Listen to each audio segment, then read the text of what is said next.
So hello guys, so welcome to my YouTube channel. So meron tayo ditong i-repair na PC unit to. Ang tatak niyan ay Dell. Ayan Dell. So ang problem niyan, sabi ni customer, nag-i-input not supported. Tapos garbage display. So i-try natin, nakasalpak na yan. So i-power on ko. So yan, naka-power on na. So pansinin niyo yung display niya. Yun lumabas yung Dell na logo pero garbage yung display niya. Ayun So hindi clear. Ayan yung kanyang logo na Windows hindi clear, tapos may mga shadow yung kanyang display. So antayin lang natin yan. Ang lalabas dyan after niya mag-boot ay input not supported. Ayun yung nalabas sa kanya. Actually ang problema niyan is video card. So mamaya antayin lang natin muna. So mamaya tatanggalin natin yung video card niyan. Then i-try natin dun sa VGA out ng ng system. Ayan ayan yung nalabas sa kanya. Input not supported. Ayan input not supported. So i-off ko lang yan. Then try kong tanggalin muna yung video card. Then i-try natin uli. Then i-pause ko lang muna para mabuksan ko yung system unit.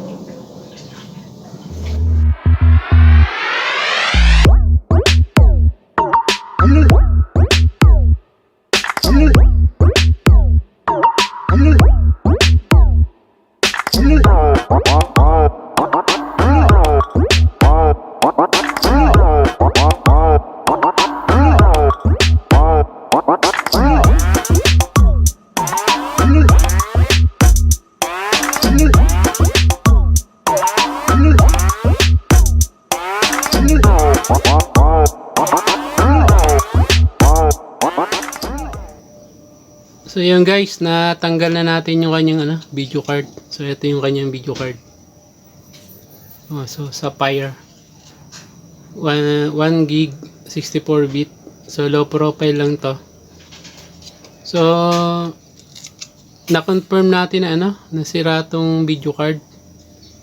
Kasi sinalpak na natin siya sa mismong VGA out ng system unit natin.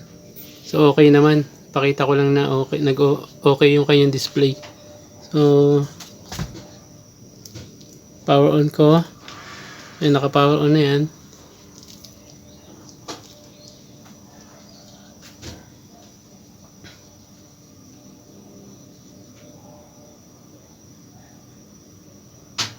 So yun kita yung display, wala siyang shadow. Clear yung logo ng Windows, so clear din yung booting niya. So na-confirm natin na video card ang sira. So ganun lang yung pag-test para malaman natin kung ano ba ang may sira, kung monitor ba o video card ba o mismo yung system unit. So ganun lang ang pag-test.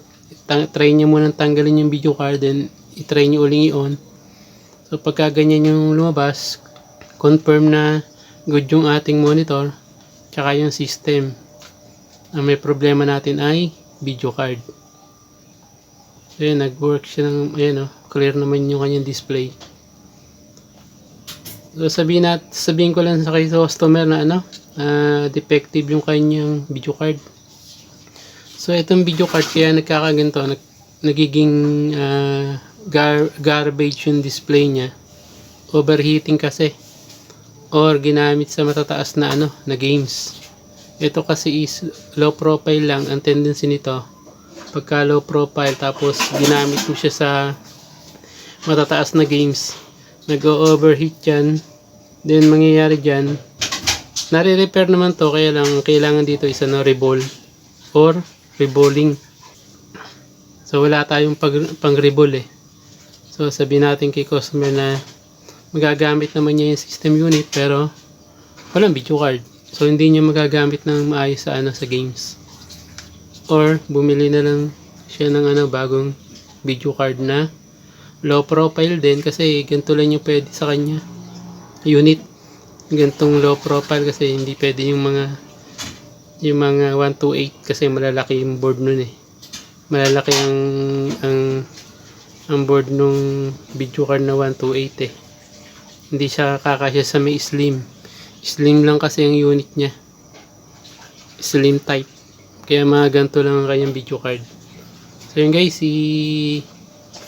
ipopost ko lang. Then advise lang natin yung customer na need niya magpalit ng video card. So post ko muna guys. Hello guys, so welcome back. So yan, binilihan na ni customer ng bagong video card. So eto na, dumating na.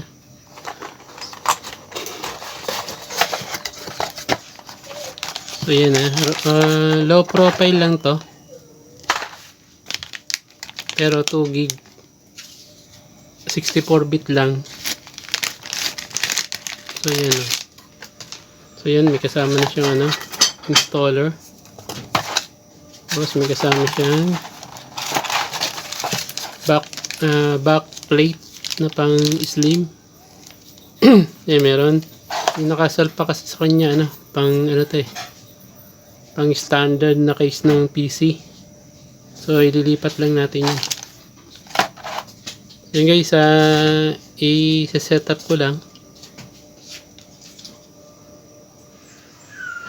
So yun yung kanyang yan. So AMD HD 7450 graphics. So yan 2 gig yan DDR3. So 64-bit lang. O yun guys, set up ko lang yan, then itetest na natin ang final kung mag-okay ba siya. So yan guys, so welcome back. So yan, na-fix na natin. Nalagay na natin yung video card yan sa may system unit. Then install na rin natin ang driver yan, yung video card. So yan, naka-fix na rin yan. So i-try natin, pakita ko lang na okay na siya. So power on. So yan, naka-power on na yan.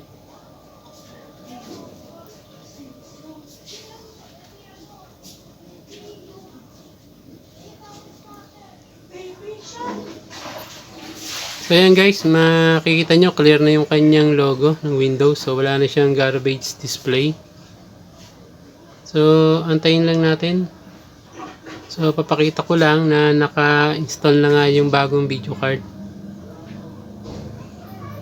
So yan.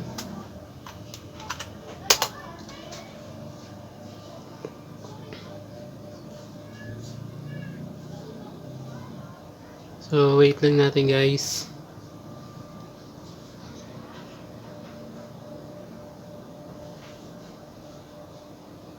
Ayan, i-close muna natin to. So yan.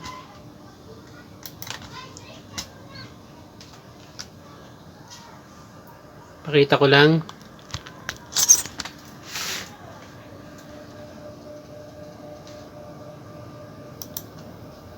So yan guys,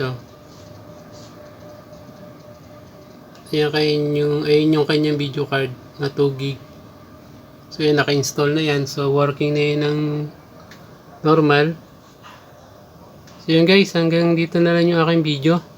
So kung bago ka pa lang sa channel ko, please don't forget to subscribe. Then hit mo na rin yung notification bell para updated ka sa mga parating ko pa mga video tutorial. So yun guys, hanggang dito na lang. So salamat. So God bless.